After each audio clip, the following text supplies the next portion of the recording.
বেশিরভাগ ক্ষেত্রে দেখা যায় চরিত্রহীন পুরুষ আর অতিরিক্ত মাভক্ত পুরুষ আর নেশায় আসক্ত পুরুষ এদের সাথে সংসার করা মানে নিজের হাতে নিজের জীবন বলিদান করা।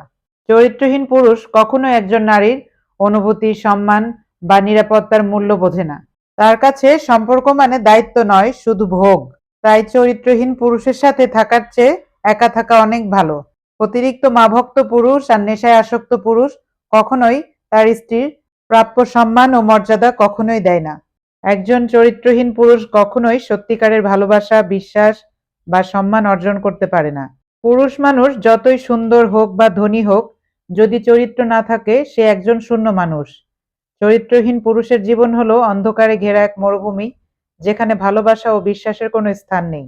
চরিত্রহীনতা কেবল একজন পুরুষকেই ছোট করে না, বরং তার পরিবার, সমাজ ও তার নিজের আত্মাকেও কলঙ্কিত করে। চরিত্রহীন পুরুষ কখনোই সংসারের দায়িত্ব নিতে চায় না, তারা শুধু নিজেকে নিয়েই ব্যস্ত থাকা পছন্দ করে। এরা কখনোই নারীর অনুভূতিকে মূল্য দেয় না, এদের প্রেম কখনোই স্থায়ী হয় না। নারীর প্রতি অবমাননাকর আচরণই একজন পুরুষের চরিত্রহীনতার সবচেয়ে বড় প্রমাণ। এমন মানুষ থেকে সতর্ক থাকাই বুদ্ধিমানের কাজ।